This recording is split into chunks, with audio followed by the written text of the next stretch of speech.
Mahapatih Gajah Mada selalu digambarkan sebagai sosok yang tinggi besar serta sakti mandraguna yang berhasil menyatukan Nusantara. Pahlawan bagi rakyat, monster yang mengerikan bagi musuh-musuhnya dan disegani para raja. Dia adalah patih dari segala patih. Kerajaan Majapahit adalah wajahnya. Nusantara adalah namanya.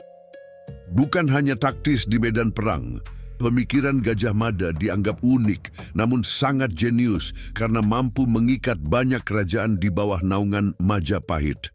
Gajah Mada selalu melihat semuanya harus simetris, lurus dan teratur. Itulah mengapa pasukan Bhayangkara saat itu layaknya pasukan Kekaisaran Romawi. Sangat tertib, teratur, dan tangguh di medan perang dibandingkan pasukan Nusantara manapun. Kerajaan Sriwijaya bahkan ketar-ketir saat melihat prajurit Majapahit sedang berlatih.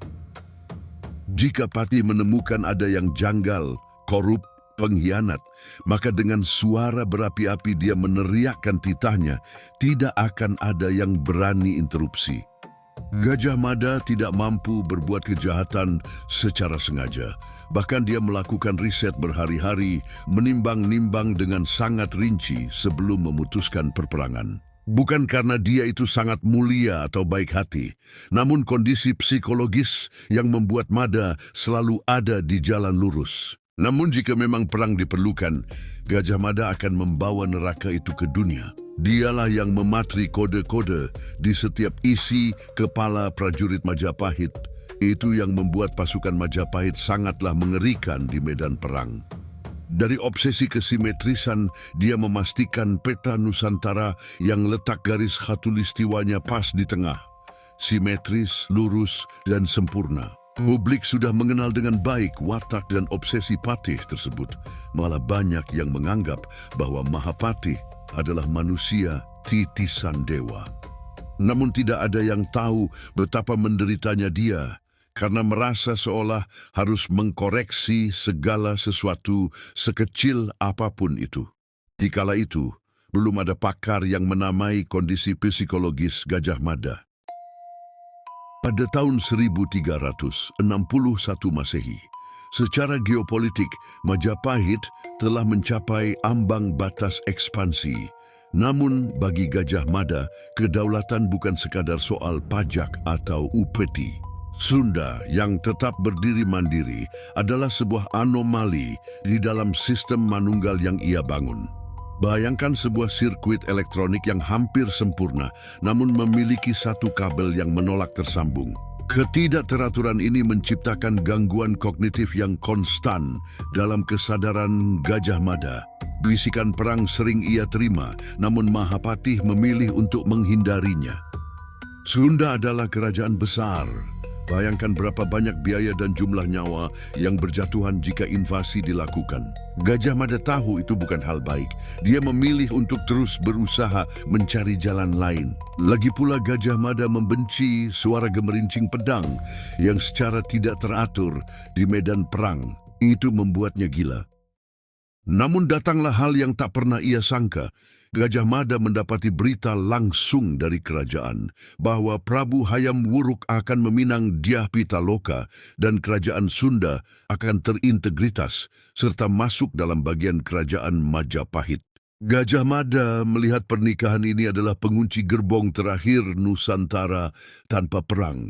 Kesempurnaan yang ia dambakan akan segera datang. Ada getaran parasit dari para menteri yang menginginkan kehancuran Sunda demi ego teritorial yang memanfaatkan obsesi Sang Mahapatih. Di dalam tenda Bhayangkara, Sang Mahapatih sedang duduk, tangannya terus-menerus merapikan letak patung-patung kecil di atas peta Pulau Jawa. Masuk seorang menteri bernama Aditya dan mengawali perbincangan. Gembok terakhir untuk mengunci Nusantara akan tiba. Bukan begitu Gusti Patih? Tentu saja, apalagi perang tidak diperlukan. Aditya mendekat dan berkata, hamba melihatnya Gusti Patih. Namun bukankah sang raja sudah memutuskan? Ini adalah pernikahan, penyatuan dua keluarga, bukan penaklukan dua wilayah. Jemari Gajah Mada mulai mengetuk meja 3 kali. Secara beraturan, ia mengulanginya hingga 7 kali lalu menjawab, itu bisa diterima selama perjanjian administratif ditepati. Aditya menunduk dan berkata dengan nada rendah, mengapa harus memaksakan pernikahan yang setara? Jika mereka datang ke Bubat, mereka adalah tamu yang meminta perlindungan. Bukankah itu yang tertulis dalam subteks keinginan para leluhur? Gajah Mada menggebrak meja. Keluarkan saja isi dalam pikiranmu, wahai menteri. Ampun Gusti Patih. Selama mereka merasa setara, noda di peta itu akan tetap terlihat. Bayangkan betapa sempurnanya peta itu jika Sunda tertulis sebagai wilayah bawahan. Gajah Mada terdiam. Napasnya memburu, meredam rasa gatal di dalam kepalanya di mana Sunda seharusnya seperti kerajaan-kerajaan lain yang tunduk mutlak, bukan di area politik abu-abu yang dibalut pernikahan. Di belakang Aditya ada petinggi Bayangkara, yaitu Gajah Engon berkata, Mahapati, para Bayangkara ada di genggaman Anda. Jika diperintahkan, mereka akan dengan mudah membersihkan noda itu di lapangan Bubat nanti. Dan saksikan bagaimana peta itu akhirnya menjadi bersih, simetris, dan lurus. Secara teknis, ini adalah fenomena interferensi gelombang. Gajah Mada sedang berusaha melakukan sinkronisasi neurospiritual di otaknya untuk meredam lonjakan dopamin yang disebabkan oleh ketidakteraturan. Gajah Mada lalu meninggalkan tenda tersebut. Ia mencuci tangannya berulang-ulang dengan air bunga setaman untuk menghilangkan rasa tidak bersih yang muncul setiap kali ia memikirkan celah dalam sumpah palapa. Ia meyakinkan dirinya sendiri bahwa ia tetap setia pada perintah raja. Namun, para menteri yang datang melapor memperparah cognitive dissonance dalam kepalanya. Gusti Patih, hamba baru saja kembali dari lapangan Bubat. Semuanya tampak hampir sempurna. Gajah Mada berhenti sejenak. Kalimat hampir memicu alam di otaknya. Raja Sunda telah datang. Calon permaisuri telah hadir. Majapahit dan Sunda akan segera menyatu. Apa yang kau maksud dengan hampir? Menteri Anom menjawab, hanya soal estetika, Gusti. Mereka membawa panji-panji yang tingginya melampaui tinggi kepala para pengawal Bayangkara kita. Sangat terlihat bahwa mereka tidak sedang datang untuk menyerahkan diri dalam pernikahan. Bahkan tidak bisa dibilang setara, melainkan untuk mendominasi ruang. Mungkin itu hanya masalah adat mereka, apa perlu dipermasalahkan. Namun Gusti Patih, bukankah kesan pertama selalu menunjukkan niat asli?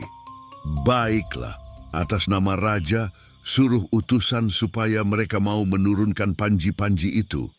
Perintah Gajah Mada sambil matanya terpaku pada bayangan dirinya di air pancuran yang bergetar.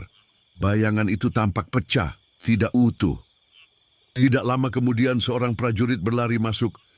Gusti Patih, pihak Sunda menolak untuk menurunkan panji mereka sebelum memasuki area upacara. Vibrasi di lapangan Bubat telah mencapai titik disharmoni total. Secara spasial, perkemahan Sunda tidak mengikuti kaidah Vastu Shastra Majapahit. Mereka mendirikan tenda dengan pola yang menantang arus energi tanah Trowulan. Secara geopolitik, ini menggambarkan gesekan antara dua kubu, yaitu Majapahit yang ingin menyatukan segalanya dalam satu operating system bernama Palapa, dan Sunda yang bersikeras menjadi standalone server. Gajah Mada menemui Prabu Maharaja Linggabuana.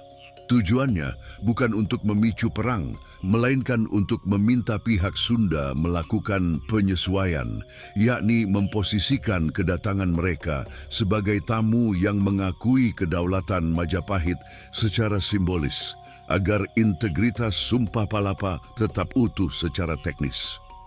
Gajah Mada berdiri dengan tangan terlipat di dalam jubah, menyembunyikan jemarinya yang terus menghitung angka secara obsesif. Hitungan keempat sangatlah sakral sebagai penutup. Hamba datang sebagai utusan ketertiban. Pernikahan ini adalah pengunci gerbang Nusantara.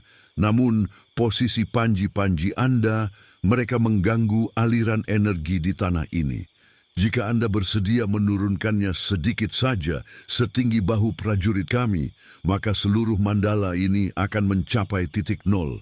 Harmoni akan tercipta. Ketertiban katamu.